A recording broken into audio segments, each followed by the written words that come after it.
Hello everyone. तो कैसे हो आप सब लोग। आप सबका बहुत बहुत स्वागत है फिजिक्स 25 मास्टर क्लासेस की सीरीज में। ये फिजिक्स की एक ऐसी सीरीज है जिसके अंदर हम फिजिक्स के 25 मोस्ट इंपॉर्टेंट या फिर मोस्ट रिपीटेड क्वेश्चन जिनसे लगभग हर साल नीट के एग्जाम में क्वेश्चन पूछा जाता है उनको इन 25 दिन की सीरीज में हम कंप्लीट करने वाले हैं। और कंप्लीट इस तरीके से करेंगे बॉस कि इनसे आने वाला कोई भी क्वेश्चन नीट में गलत ना होगा।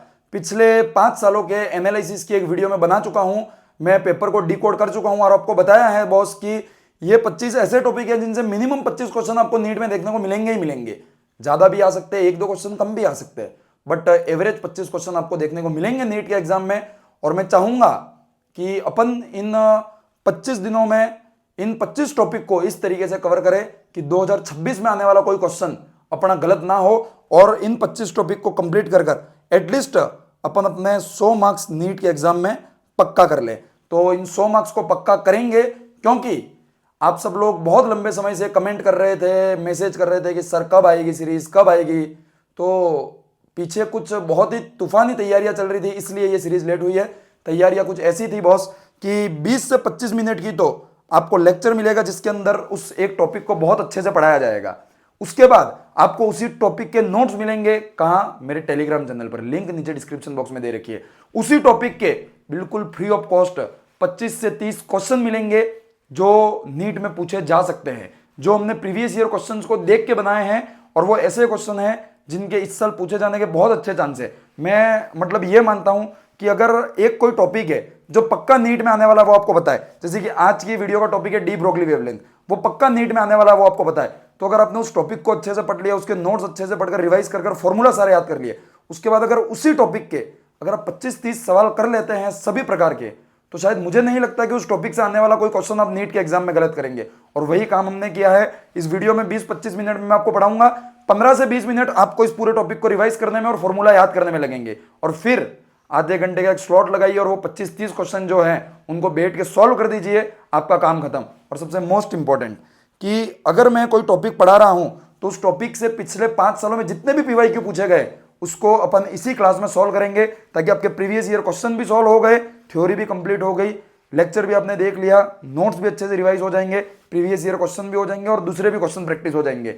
और आपको ये नोट्स और क्वेश्चन की जो पीडीएफ्स है वो मेरे चैनल टेलीग्राम चैनल पर मिल जाएंगे, लिंक नीचे डिस्क्रिप्शन बॉक्स में दे रखी है, जल्दी से जाके ज्वाइन कर लो। बाकी इस 20 से 25 मिनट के लेक्चर में आपका फोकस उस तरीके का होना चाहिए कि मेरी बताई गई हर चीज, मेरा हर वर्ड आपको याद हो जाए, ठीक है। और मैं एक एक चीज बहुत अच्छे से समझाऊंगा, हिंदी इंग्लिश दोनों ही मीडियम को मैं कवर करने का ट्राई करूंगा, बट कम समय में अपन अच्छा आउटपुट लाएंगे, इस बात की गारंटी है। अब अपने पास इतना समय नहीं है कि अपन एक एक चीज को अच्छे से पढ़ पाए, बट मैं इतना पढ़ा दूंगा कि इस वीडियो को देखने के बाद आप कोई भी नीट का पेपर उठा लेना।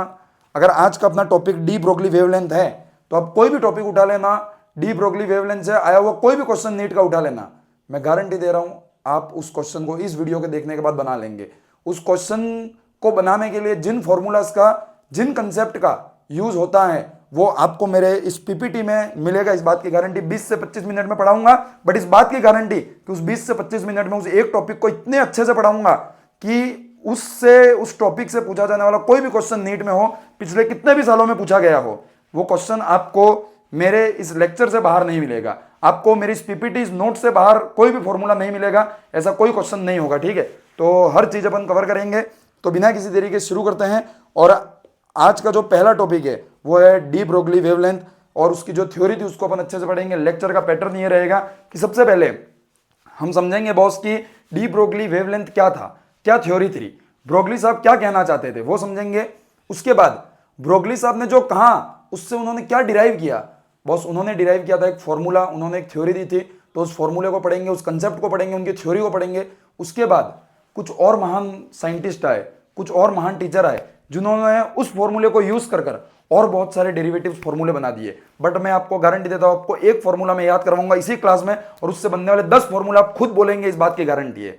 तो वो याद करवाने के बाद अपन करीबन 10-12 फॉर्मूले याद कर चुके होंगे, और इतना याद करने के बाद चाहे नीट का कोई भी सवाल उठा के देख लेना, आपसे वो सॉल्व हो जाएगा, इस बात की पूरी गारंटी है। और पिछले 5 सालों में पूछे जाने वाला 8 क्वेश्चन मैं इस क्लास में सॉल्व करवा के जाऊंगा। अगर किसी और चैप्टर से लिंक है तो उसको पढ़ने के बाद सॉल्व करेंगे, बट करेंगे वो गारंटी। और इन 25 वीडियो को देखने के बाद मैं गारंटी देता हूं कि आपसे नीट में सवाल बनने लग जाएंगे। इन 2500 वीडियो का शेड्यूल क्या रहेगा, किस दिन कौन सा टॉपिक पढ़ाऊंगा, अगर ये देखना है तो उसकी पीडीएफ भी मेरे टेलीग्राम चैनल पर आपको मिल जाएगी। टेलीग्राम चैनल पर सब मिल जाएगा, जाके ज्वाइन कर लो बस, ठीक है, और एक्टिव रहना। तो चलिए शुरू करते हैं।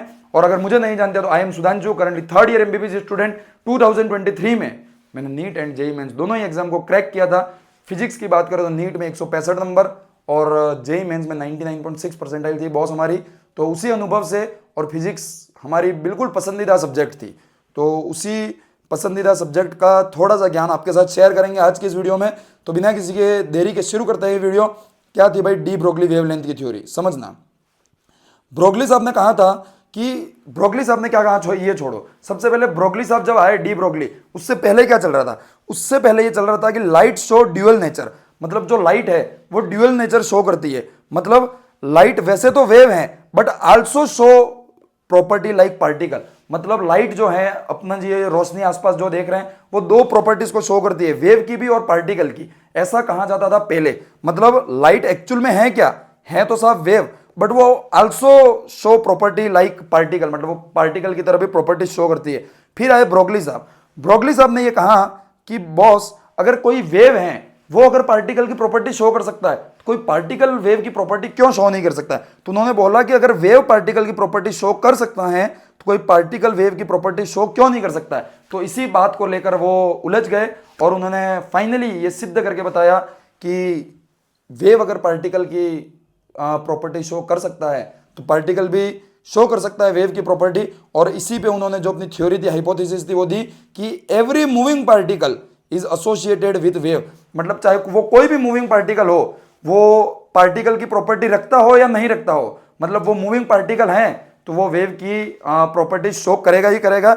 ये बात ब्रोगली साहब ने कह दी। उससे पहले केवल ये माना जाता था कि जो वेव है वो पार्टिकल की तरह बिहेव करती है, बट ब्रोगली साहब ने ये भी सिद्ध किया कर दिया कि अगर कोई पार्टिकल है जो मूव कर रहा है, अगर मूव नहीं कर रहा है तो नहीं मानेंगे। क्यों, मैं आपको आगे बताऊंगा। अगर कोई पार्टिकल मूव कर रहा है तो वो वेव की प्रॉपर्टी शो करेगा। तो ये बात इंपॉर्टेंट है, अगर थ्योरेटिकल क्वेश्चन पूछा जाता है ध्यान रखना, पार्टिकल वेव की प्रॉपर्टी तभी शो करेगा जब वो मूव करेगा। क्यों, अभी मैं आपको आगे 1 मिनट में क्लियर कर दूंगा, एक्सप्लेन कर दूंगा, समझना। तो वो जो वेव होगी उसी को अपन ने बाद में कहा डी ब्रोगली वेव, और उस वेव की जो लेंथ होगी उसको अपन ने क्या कह दिया, डी ब्रोगली वेव लेंथ। तो समझना कैसे, अगर ये कोई वेव का डायग्राम नीचे बनाया हुआ है तो वेव अगर इस पॉइंट से स्टार्ट होती है और इस पॉइंट पर खत्म होती है तो इसकी जो लेंथ है उसी को अपन ने क्या बोल दिया, वेव लेंथ। तो एक वेव किसको कहते हैं, अगर वो यहां से शुरू हुई है तो घूमकर जब यहीं वापस आ जाएगी तो इस पूरे को अपन एक वेव कहते हैं। तो एक वेव की लेंथ को अपन क्या कहेंगे, वेव लेंथ कहेंगे। और डी ब्रोगली साहब की जो वेव्स हैं उनको अपन ने क्या बोल दिया, वेव लेंथ। अब मूविंग पार्टिकल ही वेव क्यों शो करेगा, वेव की प्रॉपर्टीज क्यों शो करेगा, ये मैं आपको आगे बताऊंगा, समझना आप। सबसे पहले कि ये तो उन्होंने थ्योरी दे दी, फिर बोला कि वो जो वेव लेंथ है उसको कैसे कैलकुलेट करेंगे। तो ब्रोगली साहब ने ये बताया सर कि अगर आप चाहते हैं डी ब्रोगली वेवलेंथ कैलकुलेट करना तो डी ब्रोगली वेवलेंथ जो रहती है वो इन्वर्सली प्रोपोर्शनल रहती है उस पार्टिकल के मोमेंटम से। मोमेंटम हिंदी में बात करें तो संवेग के, संवेग या मोमेंटम को बोले तो पी। तो उन्होंने बताया कि अगर किसी पार्टिकल को अगर किसी कोई पार्टिकल मूव कर रहा है, अगर कोई मूविंग पार्टिकल है वो वेव की प्रॉपर्टी शो कर रहा है, और अगर आप उसकी डी ब्रोगली वेवलेंथ निकालना चाहे बॉस, तो आप उसकी डी ब्रोगली वेवलेंथ निकालना चाहे तो de Broglie wavelength is inversely proportional to momentum. और जब इनवर्सली प्रोपोर्शनल का साइन हटा और जब ये निकाला गया कि lambda is inversely proportional to P और जब लेमडा का साइन हटा और इक्वल्स टू का साइन आया, तो हम अच्छे से जानते हैं कि जब प्रोपोर्शनल या इनवर्सली प्रोपोर्शनल हटता है और इक्वल्स टू का साइन आता है तो एक कांस्टेंट आता है, और यहां इस कांस्टेंट को h कहा गया, और h क्या है, h है प्लांक कांस्टेंट। प्लांक कांस्टेंट जो है वो क्या है, समझना। प्लांक कांस्टेंट की वैल्यू जो है वो होती है 6.6 into 10 to the power -34 joule second. तो याद रखना, lambda equals to h open p and lambda is inversely proportional to p। और p क्या है, मोमेंटम, लेमडा क्या है, वेवलेंथ, और h क्या है, प्लांक कांस्टेंट, जिसकी वैल्यू है 6.6 इंटू 10 टू द पावर -34। अगर वापस समेटे सभी चीजों को तो डी ब्रोगली से पहले ये कहा जाता था कि कोई भी अगर वेव है तो वो पार्टिकल की प्रॉपर्टी शो करता है, बट ब्रोगली साहब ने ये कहा कि पार्टिकल भी वेव की प्रॉपर्टी शो करेगा, बट कब, जब वो पार्टिकल मूविंग हो। क्यों, अभी मैं आगे प्रूव करूंगा, ध्यान रखना, वो मूविंग हो। ये बात हो गई क्लियर। फिर उन्होंने बोला कि वो जो वेव होगी उसको अपन कह देंगे डी ब्रोगली वेवलेंथ, ब्रोगली साहब के सम्मान में। उसके बाद अगर वो वेव ले अपन ने डी ब्रोगली वेव निकाल ली तो डी ब्रोगली वेव जो है उसकी लेंथ क्या होगी, तो उसको अपन ने कह दिया डी ब्रोगली वेव लेंथ। और उसको कैलकुलेट कैसे करेंगे, तो ये बोला गया कि de Broglie wave length is inversely proportional to momentum, और उस पार्टिकल का जो मोमेंटम होगा उसके इनवर्सली प्रोपोर्शनल होगी। जब इनवर्स का साइन हटा तो इक्वल का साइन आया और एक कांस्टेंट आया जिसको अपन एच कहा, और एच क्या है, प्लांक कांस्टेंट है जिसकी वैल्यू होती है 6.6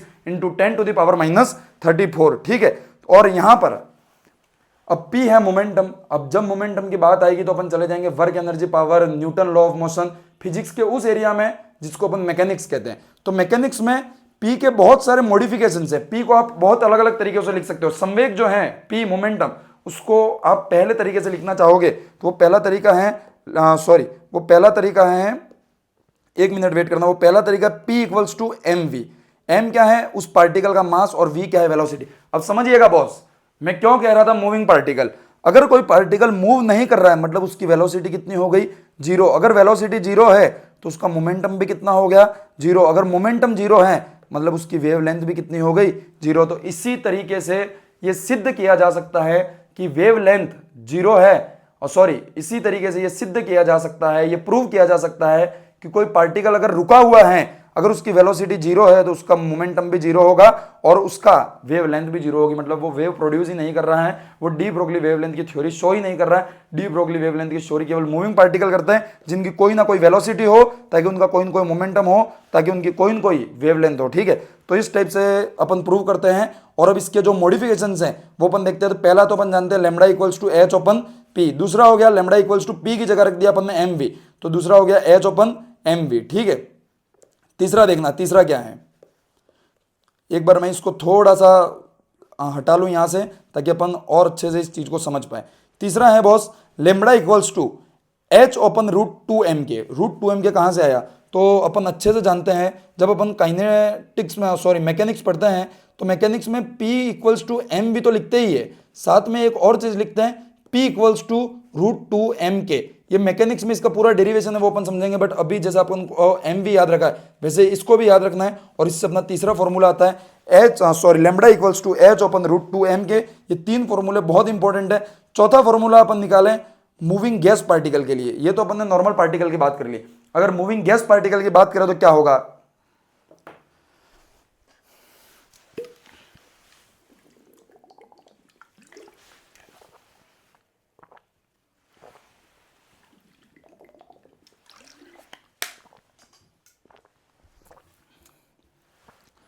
और मूविंग गैस पार्टिकल की बात करें उससे पहले ये जो रूट टू एम के था उसमें ये के क्या था, तो के क्या था भाई, के था काइनेटिक एनर्जी। के था काइनेटिक एनर्जी। ठीक है, तो ये ध्यान रखना काइनेटिक एनर्जी, और दूसरी भी बहुत टाइप की एनर्जी होती है जिसको अपन वर्क पावर एनर्जी में पढ़ते हैं। बट अभी इतना टाइम नहीं कि हर चीज को अपन समझाए, बट आप याद रखना कि P equals to root two M K होता है। अब अगर मूविंग गैस पार्टिकल है तो उसके लिए क्या होगा, तो मूविंग गैस पार्टिकल की काइनेटिक एनर्जी कितनी होती है, 3/2 kT। अपन थर्मोडाइनमिक्स में पढ़ते हैं, अगर आपने नहीं पढ़ा तो कोई बात नहीं, अभी याद कर लो, अपन थर्मोडाइनमिक्स पढ़ेंगे बाद में इसी सीरीज में। तो जब इसको सॉल्व करते हैं तो अपने पास एक और फॉर्मूला आ जाता है लेमडा। सॉल्व कैसे किया बॉस, ये जो काइनेटिक एनर्जी है उसको यहां रख दिया अपन ने। ठीक है, ये जो अपना फॉर्मूला था उसमें यहां रख दिया, और जब यहां रखा तो सॉल्व करने पर आया lambda equals to H open root 3m kT। अब यहां के क्या है, काइनेटिक एनर्जी सर। अरे भाई क्या बोलूं, काइनेटिक एनर्जी कैसे होगी, जब अपन ने काइनेटिक एनर्जी की जगह ही कुछ और रखा है तो काइनेटिक एनर्जी वापस कहां से आएगी। ये है बोल्ट्जमान कांस्टेंट। बोल्ट्जमान कांस्टेंट की वैल्यू कितनी होती है, 1.38 इंटू 10⁻⁻23।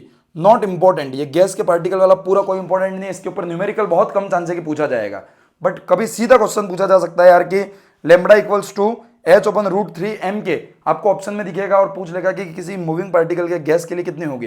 तो अगर आपको याद है तो सीधा सीधा कर लो, अगर नहीं याद है तो कोई बात नहीं, अपन को एक फॉर्मूला याद है, कौन सा, lambda equals to H open root 2m K, और उसमें जो के है वो काइनेटिक एनर्जी है, उसकी वैल्यू लिख देंगे अपन 3/2 kT, और अपन सोल्व कर लेंगे। के क्या है वहां, बोल्ट्जमान कांस्टेंट। ठीक है, अगर बात करें पांचवा फोटोन की तो ये जरूर इंपॉर्टेंट है। फोटोन के लिए आप याद रखें एनर्जी ई इक्वल्स टू क्या होता है, H C open lambda.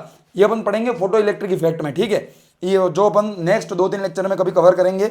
E equals to H C open lambda, तो लेमडा इक्वल्स टू क्या हो जाएगा, एच सी ओपन ई। ई क्या है, एनर्जी, एच क्या है, प्लांक कांस्टेंट, सी क्या है, वेलोसिटी ऑफ लाइट। इसकी वैल्यू कितनी होती है, 3 × 10⁸। ठीक है, तो याद रखना ये यहां तक जो ऊपर के मैंने 3 फॉर्मूलाज बताए आपको, कौन से, lambda equals to H open P, lambda equals to H open M V, lambda equals to H open root 2 M K, ये 3 बहुत इंपॉर्टेंट है।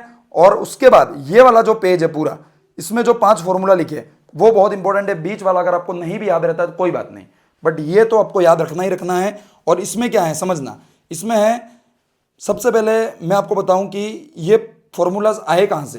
तो ये बोला कि अगर डी ब्रोगली वेवलेंथ आपको निकालनी हो, और कब निकालनी हो, जब आपको पोटेंशियल दे रखा हो। अगर आपको पोटेंशियल या पोटेंशियल डिफरेंस दे रखा हो क्वेश्चन में और आपको डी ब्रोगली वेवलेंथ निकालने का बोल दे, तो एक तरीका मैं आपको बताऊंगा कि अपन को एक फॉर्मूला याद था। सबसे पहले भाई इस पूरी स्लाइड में यहां देखना कोने में मैं क्या लिख रहा हूं। अपन को एक फॉर्मूला याद था सर, क्या याद था, एक बार फिर से याद करो क्या याद था अपन को। फॉर्मूला था lambda equals to H open root 2 M K क्या था, काइनेटिक एनर्जी। ये फॉर्मूला अपन को याद था। तो जब पोटेंशियल दे रखा हो तो काइनेटिक एनर्जी जो होती है वो क्या होती है, Q delta we. Kinetic energy को अपन क्यू डेल्टा वी लिख सकते हैं। क्यू क्या है, इलेक्ट्रॉनिक चार्ज। इलेक्ट्रॉनिक चार्ज की वैल्यू क्या होती है 1.6 इंटू 10 टू द पावर -19। और डेल्टा वी क्या है, पोटेंशियल डिफरेंस है, पोटेंशियल जो अपन को क्वेश्चन में दे रखा होगा। तो अपन ने यूज किया K equals to Q delta V, और उसी को जब अपन ने रखा फॉर्मूले में तो अपने पास फॉर्मूला आ गया क्या, lambda equals to H open root 2 M K की जगह क्या आ गया, क्यू डेल्टा वी। तो क्यू डेल्टा वी को अपन याद रखना है। और ये चौथा मोस्ट इंपॉर्टेंट फॉर्मूला जिसके ऊपर बहुत बार क्वेश्चन देखा गया है कि H equals to root 2 M Q delta V. और ये तब होगा जब आपको काइनेटिक एनर्जी की जगह क्या दे रखा हो, पोटेंशियल दे रखा हो। ध्यान रखना बॉस, इसमें ये जो V है, क्या मैं कहना चाह रहा हूं, इसमें ये जो V है वो V की वैल्यू किसमें होगी, ये याद रखना। इस V की वैल्यू जो है वो जूल में होगी, ठीक है। इस V की वैल्यू हमेशा जूल में होगी। अगर आपको EV में दी जा रही है, ठीक है, तो उसको चेंज करना पड़ेगा, या फिर आप इलेक्ट्रॉनिक चार्ज को वहां से हटा देना, ठीक है, Q को वहां से हटा देना। और अगर वो इलेक्ट्रॉनिक चार्ज ना हो तो सर, अगर कोई और पार्टिकल हो, प्रोटॉन न्यूट्रॉन, तो Q की जगह कुछ और लिख देना। मतलब मैं सीधा सीधा समझाऊं तो आप इस फॉर्मूला का याद रखना, H equals to root 2 M Q delta V. उसके बाद पार्टिकल इलेक्ट्रॉन हो, प्रोटॉन हो, न्यूट्रॉन हो, या फिर अल्फा हो, ड्यूट्रॉन हो, कुछ भी हो, उसकी जगह Q की जगह Q की वैल्यू लिखना, डेल्टा वी जितना भी दे रखा उसको लिखना, आपका आंसर आ जाएगा, ठीक है। अब समझना मेरी बात। अब अगर स्पेसिफिक इलेक्ट्रॉन के लिए बोल दे तो आपको पूरा सॉल्व करने की कोई जरूरत नहीं, आपको ये फॉर्मूला याद रखना लेना है कि lambda E equals to 1.227 nanometre open delta V. उसके बाद आपको दूसरा फॉर्मूला याद रख लेना है इलेक्ट्रॉन के लिए अंडररूट 150 ओपन वी एंगस्ट्रॉन, ठीक है। उसके बाद तीसरा आप याद कर ले अल्फा के लिए 0.101 ओपन डेल्टा वी एंगस्ट्रॉन। उसके बाद दूसरा फॉर्मूला याद कर ले ड्यूट्रॉन के लिए 0.202 ओपन डेल्टा वी एंगस्ट्रॉन। तो ये 4 फॉर्मूला हैं जो आपको याद करने पड़ेंगे अगर आपको एग्जाम में कम मेहनत करनी है। वरना आप इसी एक फॉर्मूले को याद रख ले, इलेक्ट्रॉन दे रखा हो, प्रोटॉन दे रखा हो, ड्यूट्रॉन दे रखा हो, जो भी दे रखा हो, क्यू की वैल्यू लिखना, आपका आंसर आ जाएगा। बट अगर आप वो मेहनत नहीं करना चाहते हैं तो सीधे सीधे फॉर्मूले भी बता दिए, वरना आपको सभी पार्टिकल का एम भी लिखना पड़ेगा, क्यू भी लिखना पड़ेगा और सॉल्व करना पड़ेगा। और मैंने पहले से सॉल्व करके ये चारों फॉर्मूला आपके सामने लिख दी है, इलेक्ट्रॉन के लिए भी, अल्फा के लिए भी और ड्यूट्रॉन के लिए भी, जिनके ऊपर सबसे ज्यादा बार क्वेश्चन पूछा जा चुका है अब तक। तो आप इनको डायरेक्ट याद कर सकते हैं और चाहे तो सॉल्व भी कर सकते हैं। मैं यही सजेस्ट करूंगा कि डायरेक्ट याद कर ले, ठीक है।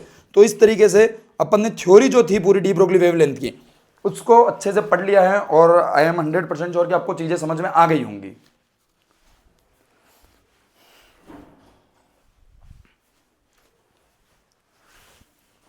लास्ट में जो 3-4 फॉर्मूलाज थे वो आपको याद करना है, बट जो मेन 3 फॉर्मूला हैं उनको मैं आपको रिपीट कर दूं, सॉरी 4।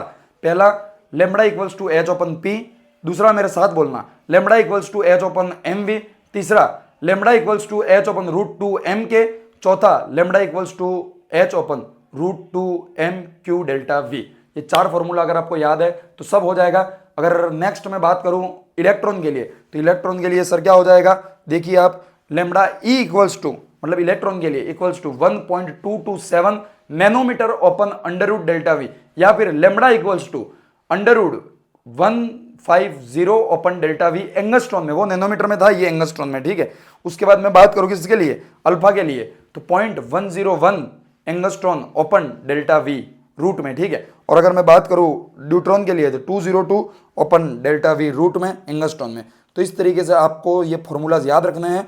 अब अगर अपन क्वेश्चन सॉल्व करने की बात करें बॉस, तो बहुत आसान से सवाल है, क्वेश्चन पढ़ना, an electron is accelerated from rest through a potential difference delta we बात किसकी कर दी, पोटेंशियल डिफरेंस की या पोटेंशियल की, मतलब अपन ने जो बाद वाले जो 4 फॉर्मूले पढ़े उन 4 में से कोई एक फॉर्मूला लगेगा। और बात किसकी चल रही है, इलेक्ट्रॉन की, तो सीधा सीधा अपना इलेक्ट्रॉन का जो फॉर्मूला है वो अपन को लगाना है, अपना आंसर आ जाएगा। If the de Broglie wavelength of electron is this, मतलब डी ब्रोगली वेवलेंथ दे रखी है तो पोटेंशियल डिफरेंस क्या होगा। सबसे पहले अपन ये सीखेंगे क्वेश्चन सॉल्व किए कैसे किया जाता है, फिर अपन सॉल्व करेंगे, ठीक है।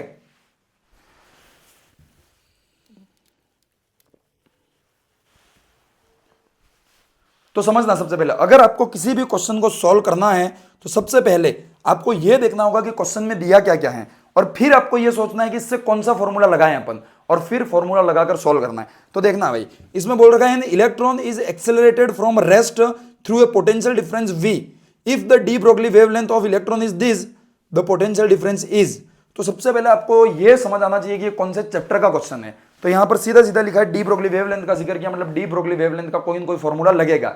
अब कौन सा लगेगा, तो समझना यहां पर बात की गई है पोटेंशियल डिफरेंस की। तो अपन ने बोला कि अगर जब पोटेंशियल डिफरेंस ना दे तो डी ब्रोगली वेवलेंथ के फॉर्मूला कौन से हैं, lambda equals to H open M v, या फिर lambda equals to H open p, या फिर lambda equals to H open root 2 M k. But potential difference दे रखा हो तो कौन सा फॉर्मूला अपने पास, lambda equals to H open root 2 M Q delta v. But यहां फिर से स्पेसिफिक इलेक्ट्रॉन की बात की गई है, तो जब बात इलेक्ट्रॉन की हो तो अपन को दो ही फॉर्मूला याद रखना है, lambda equals to 1.227 nanometre open under root delta V, ठीक है। और दूसरा फॉर्मूला है lambda equals to root 150 open V angstrom. तो ये दो ही फॉर्मूले हैं। तो इस तरीके से आपको एक फॉर्मूले पे जाना। अपन ने कैसे किया समझना, सबसे पहले ये कौन से चैप्टर का क्वेश्चन है या कौन से टॉपिक का क्वेश्चन है। तो डी ब्रोगली वेवलेंथ का जिक्र हुआ है तो उस टॉपिक का क्वेश्चन है। उसके बाद डी ब्रोगली वेवलेंथ का कौन सा फॉर्मूला निकलेगा, तो जब पोटेंशियल दे रखा हो तब अपने पास अलग फॉर्मूला है, और जब नहीं दे रखा हो तब अलग है। तो पोटेंशियल दे रखा है तो उसका फॉर्मूला कौन सा है वो अपन ने निकाल लिया। उसके बाद उसमें से भी स्पेसिफिक इलेक्ट्रॉन का फॉर्मूला कौन सा है वो अपन ने निकाल लिया। बस अब वैल्यू रखो, क्या दे रखा है और क्या पूछा है वो रखो, और अपना आंसर आ जाएगा। चलो सॉल्व करते हैं।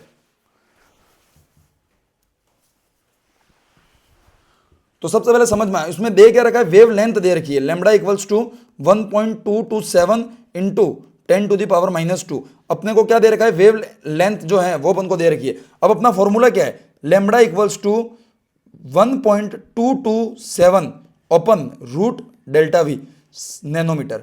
अब सर आपने यही फॉर्मूला क्यों यूज किया, 150 वाला क्यों नहीं यूज किया बॉस, क्योंकि मेरे को साफ साफ दिख रहा है कि यहाँ नैनोमीटर में अगर वेव लेंथ दे रखी है और दूसरी बात की 1.227 वहां से मैच हो रहा है तो अपने लिए आसान हो जाएगा। तब इस लेमडा को जो है वो यहाँ रख दो। अगर मैं यहाँ रख देता हूँ तो हो जाएगा 1.227 into 10 to the power -2 equals to 1.227 open root delta V. तो 1.227 से ये पूरा कट गया, और जब इसको सॉल्व करोगे तो आपके पास आंसर आ जाएगा delta V equals to 10 to the power 4। तो आंसर हो जाएगा सेकंड अपना आंसर है, ठीक है। तो बहुत आसान सवाल था, केवल लेमडा की वैल्यू रखनी थी और आंसर आ जाएगा। इसी टाइप के क्वेश्चन नीट के एग्जाम में आपको बार बार देखने को मिलते हैं। नेक्स्ट क्वेश्चन है, the de Broglie wavelength of electron moving with the kinetic energy this is nearly equal to. अब यहां क्या दे रखा है, काइनेटिक एनर्जी। बट देखो बॉस, यहां काइनेटिक एनर्जी इलेक्ट्रॉन वोल्ट में दे रखी है, मतलब फिर से ये पोटेंशियल की बात कर रहा है। तो फिर चलो ये किस टॉपिक का क्वेश्चन है, तो सबसे पहले लिख रखा है डी ब्रोगली वेवलेंथ का क्वेश्चन है। उसके बाद कौन सा फॉर्मूला यूज करेंगे, पोटेंशियल वाला या बिना पोटेंशियल वाला। तो यहाँ ईवी इलेक्ट्रॉन वोल्ट दे रखा, मतलब पोटेंशियल वाला। छोड़ो इलेक्ट्रॉन वोल्ट को हटाओ तुम, अगर इलेक्ट्रॉन वोल्ट नहीं भी गिनोगे काइनेटिक एनर्जी दे रखी है। तो काइनेटिक एनर्जी अपन को दे रखी है, ठीक है। और बात इलेक्ट्रॉन की चल रही है, तो इलेक्ट्रॉन के लिए तो अपने पास डी ब्रोगली वेवलेंथ में एक ही फॉर्मूला है। कौन सा फॉर्मूला है, तो लेमडा इक्वल्स टू, ठीक है, lambda equals to 1.227 open root delta V. और ये किस में होना चाहिए बॉस, ये होना चाहिए नैनोमीटर में। और अपना आंसर भी नैनोमीटर में ही निकालना, ऑप्शन में चारों में नैनोमीटर ही दे रखा है। तो अब समझना, अपने को निकालना क्या है, लेमडा निकालना है, ठीक है। हाँ, एक बार वापस, the de Broglie wavelength of electron with kinetic energy this is nearly, मतलब अपन को क्या निकालना है, लेमडा निकालना है, और अपन को डेल्टा वी चाहिए। तो अब डेल्टा वी कैसे निकालेंगे, तो एक फॉर्मूला था, काइनेटिक एनर्जी इक्वल्स टू क्या होता है, क्यू डेल्टा वी। अब इलेक्ट्रॉन के लिए बात कर दी, क्या हो जाएगा, ई डेल्टा वी, ठीक है, क्या हो जाएगा, ई डेल्टा वी। तो अब समझना, काइनेटिक एनर्जी अपन को दे रखी है 144 electron volt equals to E delta V. अब इलेक्ट्रॉन वोल्ट में जो ई है वो इलेक्ट्रॉनिक चार्ज है, उसको इस इलेक्ट्रॉनिक चार्ज से काट देंगे तो डेल्टा वी की वैल्यू कितनी आ गई, 144। कैसे किया बॉस ये, तो समझ भाई, अगर तू 144 इलेक्ट्रॉन वोल्ट को अगर जूल में कन्वर्ट करता तो उसके साथ तेरे को 1.6 इंटू 10⁻⁻19 का मल्टीप्लाई करना पड़ता, और यहां भी इलेक्ट्रॉन वोल्ट में ई जो है, ठीक है, वो क्या है, इलेक्ट्रॉन का चार्ज है, तो वो भी सेम आता, दोनों आपस में कट गए, तो डेल्टा वी की वैल्यू अपने पास आ गई क्या, 144, तो 1.227 ओपन रूट में 144 की वैल्यू कितनी होती है बॉस, 12 होती है। तो कट पिटा के क्या आंसर आ रहा है, ऑप्शन आप मेरे को कमेंट बॉक्स में बताना क्या सही है, कैसे सोल्व करेंगे ये मैंने आपको बता दिया है। नेक्स्ट क्वेश्चन देखना, an electromagnetic wave of wavelength lambda is incident on A photosensitive surface. ये देखो, ये उसका क्वेश्चन है फोटो इलेक्ट्रिक इफेक्ट का, और वेवलेंथ दोनों का मिक्स है, तो अपन 1 2 3 लेक्चर बाद पढ़ेंगे फोटो इलेक्ट्रिक इफेक्ट को, उसके बाद इस क्वेश्चन को सॉल्व करेंगे, ठीक है। तब तक के लिए इस क्वेश्चन को छोड़ देते, अगर कोई है धुरंधर सॉल्व करने वाला, सॉल्व करके आंसर मेरे को कमेंट बॉक्स में बताए तीसरे क्वेश्चन का। चौथा क्वेश्चन देखिए, चौथा क्वेश्चन है the graph show the variation of D Broglie wavelength lambda of A particle and associated with momentum. तो इसने पूछा है कि लैम्बडा और किसके बीच में, मोमेंटम पी के बीच में ग्राफ कैसा होगा। तो ब्रोगली साहब ने आते ही क्या कहा था, ब्रोगली साहब ने बोला था lambda is inversely proportional to P. तो इनवर्सली प्रोपोर्शनल के लिए कौन सा ग्राफ बनता है, रेक्टेंगुलर हाइपरबोला। और रेक्टेंगुलर हाइपरबोला कौन से ऑप्शन में दिख रहा है बॉस, सेकंड ऑप्शन में दिख रहा है, inversely proportional rectangular hyperbola graph बनेगा। अगर इतना भी आपको नहीं आता तो शायद ये नीट जो है वो आपके लिए नहीं बनाए बॉस। अगर डायरेक्टली प्रोपोर्शनल है तो स्ट्रेट लाइन आता है, इनवर्सली प्रोपोर्शनल रेक्टेंगुलर हाइपरबोला आता है। अगर ये भी आप नहीं जानते तो इस साल नीट नहीं निकाल पाओगे, सीधी सी बात है, मैं आपको बता रहा हूं। अगर आपके बेसिक अब तक क्लियर नहीं है, कब कौन सा ग्राफ आएगा, कब क्या होगा, तो इस साल जो नीट है वो आपके लिए नहीं बनाए। नेक्स्ट क्वेश्चन देखना, the minimum wavelength of X ray produced by an electron accelerated through a potential difference of v volt is proportional to. सवाल नीट 2023 में जब मैंने एग्जाम दिया था पूछा गया था, मैं गलत करके आया था, 3 सवाल गलत किए थे फिजिक्स में, जिसमें एक ये था। क्यों गलत किया था पता है आपको, इसमें बोला है the minimum wavelength of X ray produced by electron accelerated through a potential difference v volt in proportional to. तो यहां पर लैम्बडा जो है वो किसके प्रोपोर्शनल ये पूछा है, तो हमारा दिमाग चला सर लैम्बडा इक्वल्स टू होता है h open root 2 m Q delta sorry root 2 m Q delta v। तो हमने सोचा sir lambda is inversely proportional to under root delta v, तो हमने सीधा सीधा ऑप्शन टिक कर दिया, कौन सा, पहला वाला। देखो बट वो आंसर नहीं है, पहला वाला आंसर गलत है, मैंने लिख भी रखा -1 मार्क्स। क्यों गलत है, सबसे पहली बात, ये जो फॉर्मूला है वो किसी charged particle, electron, proton, neutron, उनके लिए, ठीक है। यहां बात चल रही है एक्स रे की। अब दूसरी बात समझना, ये जो फॉर्मूला अपन ने निकाला वो एक डेरिवेशन है और अपन ने डायरेक्ट याद कर लिया था, बट जब बात मिनिमम वेवलेंथ की हो तो मिनिमम वेवलेंथ के लिए जो लैम्बडा होता है वो सीधा प्रोपोर्शनल होता है 1 ओपन लैम्बडा के, 1 ओपन वी के। और इसके लिए बहुत बड़ा डेरिवेशन है जो अपन को कर टाइम वेस्ट नहीं करना है, आपको सीधा याद रखना है कि नॉर्मली अगर वेवलेंथ किसके प्रोपोर्शनल है ये पूछा जाए तो 1 ओपन रूट वी के, बट मिनिमम वेवलेंथ पूछा जाए तो 1 ओपन वी के। ये चीजें हमको हमारी कोचिंग में भी या फिर बहुत किसी भी, मैं बोल रहा हूँ 0.1% टीचरों ने ये चीजें पढ़ाई होंगी उनकी क्लास में। पर नीट 2023 का वैसे फिजिक्स का पेपर बहुत सरल था, तो बच्चों को लगा ये भी उन ईजी क्वेश्चन में से ही, और किसी ने ध्यान नहीं दिया और सबने क्लिक किया 1 ओपन रूट वी पे। पर मिनिमम वेवलेंथ पूछी थी तो उसका आंसर था 1 ओपन वी, ऑप्शन नंबर चौथा जो है वो इसका सही आंसर है, ठीक है। नेक्स्ट क्वेश्चन देखना, the graph which show the variation of 1 open lambda square and the kinetic energy E is.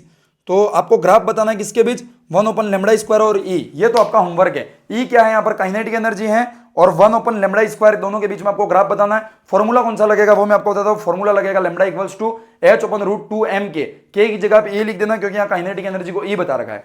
अब जल्दी से मेरे को कौन सा ऑप्शन सही है वो आप कमेंट बॉक्स में बताएंगे, यहाँ जो टिक करेगा उस पर विश्वास मत करना, कुछ आंसर सही है कुछ गलत है, बट आंसर कौन सा है वो मैं आप मेरे को सॉल्व करके बताओगे, ठीक है। क्वेश्चन नंबर ये जो 30 लिख रखा है वो आपका होमवर्क है। नेक्स्ट क्वेश्चन है स्टेटमेंट 1 एंड 2 वाला, the de Broglie wavelength associated with a material particle depend on its charge and nature. No boss, charge और नेचर पे डिपेंड नहीं करती है, करती है किस चीज पे डिपेंड, कि वो मूविंग है या नहीं है, उस चीज पे डिपेंड करती है। अगर पार्टिकल मूविंग है तो वो डी ब्रोगली वेवलेंथ में एसोसिएटेड होगा, नहीं है तो नहीं होगा। तो मैं कहूंगा कि उस पर डिपेंड नहीं करती कि उसका चार्ज क्या है, डिपेंड करेगी कि वो मूविंग है या नहीं। तो स्टेटमेंट 1 तो गलत है। दूसरा है the wave nature of particle is subatomic domain is significant and measurable. हाँ सर बिल्कुल सही है, क्योंकि किसी भी पार्टिकल की जो वेव प्रॉपर्टी रहती है वो और भी बहुत सारी प्रॉपर्टी शो करती है जिसको अपन मेजर कर सकते हैं। जैसे कि मैं बात करूं, अपन ray optics and wave optics जब पढ़ते हैं तो बहुत सारी चीजें आती है, जब अपन समझते हैं कि पार्टिकल कोई specific property quantum properties show करता है और कोई वेव जो होती है वो अलग प्रॉपर्टीज शो करती है। वो शब्द जो है वो मुझे ध्यान में नहीं आ रहा, बट ऐसा है कि 2-3 प्रॉपर्टीज जो हैं वो वेव शो करती है और 2-3 प्रॉपर्टीज पार्टिकल शो करती है जिसको मेजर कर सकते हैं, डिफ्रेक्शन एंड डिफ्लेक्शन, ठीक है। तो वो दोनों ही प्रॉपर्टीज वेव शो करती है, तो वो मेजरेबल हैं। Statement 1 is incorrect but statement 2 is correct, चौथा ऑप्शन सही जाएगा। अगर आप अच्छे से थ्योरी पढ़ना चाहें तो पूरी 11th और 12th के फिजिक्स की हाईलाइटेड एनसीईआरटी मैंने अपने टेलीग्राम चैनल पर अपलोड कर रखी है, तो उस हाईलाइटेड पॉइंट्स को पढ़ लें, उनके अंदर ये दोनों ही पॉइंट मेंशन है। नेक्स्ट क्वेश्चन देखना। तो आज की क्लास का सबसे बढ़िया और सबसे इंटरेस्टिंग क्वेश्चन आपके सामने पेश है। De Broglie wavelength of an electron orbiting in the n equals to 2 state of hydrogen atom is close to. अब आपको यहां पर जो डी ब्रोगली वेवलेंथ है उसको यहाँ कोरिलेट किया गया किस चीज से, उसको कोरिलेट किया गया बोर के एक्सपेरिमेंट से। तो कुछ याद कीजिए पुरानी चीजें, जिसमें बोर के एक्सपेरिमेंट में कुछ रेडियस का कुछ फॉर्मूला दे रखा था, क्योंकि दे रखी है given Bohr radius is 0.052 nanometre. तो कुछ याद कीजिए, एक फॉर्मूला था pi r equals to n lambda, वहाँ एन जो था वो आपको यहाँ दे रखा है और रेडियस जो है वो आपको यहाँ दे रखी है। तो सेकंड ऑर्बिट के लिए रेडियस कितनी होगी, वहाँ से लेमड़ा कैसे निकालेंगे। तो याद कीजिए आप एक बार कि वो एटॉमिक वाला जो चैप्टर था वहाँ से बोर के कंसेप्ट को डी ब्रोगली के कंसेप्ट को मिक्स करना है, और अब तक के इस क्लास का सबसे बेस्ट क्वेश्चन है। बट फिर मैं यही कहूँगा आपके लिए होमवर्क है, कैसे सॉल्व करना है हिंट मैंने आपको दे दी है, ठीक है। 2 pi r equals to n lambda वाला फॉर्मूला, वहाँ जो लेमड़ा है वो वेवलेंथ है और रेडियस जो है वो आपको बोर के मॉडल की जो रेडियस है उससे सॉल्व करना पड़ेगा। थोड़ी सी और अच्छी मैं आपको हिंट दूँ तो समझना मेरी बात, सीधा सीधा मैं आपको समझा दूँ तो 2 pi r equals to n lambda जो फॉर्मूला होता है उसमें से लेमड़ा आपको कैलकुलेट करना है। अब जो रेडियस है वो बोर का जो कंसेप्ट है कि बोर ने बताया था कि रेडियस जो होती है वो क्या होती है ए स्क्वायर एन रेडियस जो होती है वो क्या होती है एन स्क्वायर ए नॉट। अब ए नॉट क्या है, ए नॉट की वैल्यू जो है वो पहले ऑर्बिट के लिए रेडियस कितनी होती है जो आपको यहाँ दे रखी है, तो दूसरे ऑर्बिट के लिए कितनी होगी, तो ऑर्बिट की वैल्यू एन है वो यहाँ रखो, आंसर आपको मिल जाएगा लेमड़ा का। सॉल्व कर मेरे को बताना। बाकी मैं आपको बताऊं ये पूरे नोट्स, ये पूरी पीपीटी, ये 8 क्वेश्चन जो पिछले 5 सालों में पूछे गए और इन 8 के सॉल्यूशन मैं अपने टेलीग्राम चैनल पर दे दूंगा, वहां से आप देख सकते हैं। और कैसी लगी ये वीडियो आप कमेंट बॉक्स में बताना। बहुत मेहनत के बाद ये पूरी पीपीटी ये सब चीजें तैयार कर आपके सामने लेकर आए। पिछले 5 सालों में 8 क्वेश्चन डी ब्रोगली वेवलेंथ से पूछे गए हैं और इस साल भी पूछा जाएगा 1 या 2 क्वेश्चन। तो आई होप कि आप उसको सही करके आओगे। इसी तरीके से मेहनत करते रहिए। मिलते हैं अगली क्लास में किसी अगले नए टॉपिक के साथ, और जिसका शेड्यूल भी मेरे टेलीग्राम चैनल पर आपको मिल जाएगा। Thank you very much, all the very best, bye bye.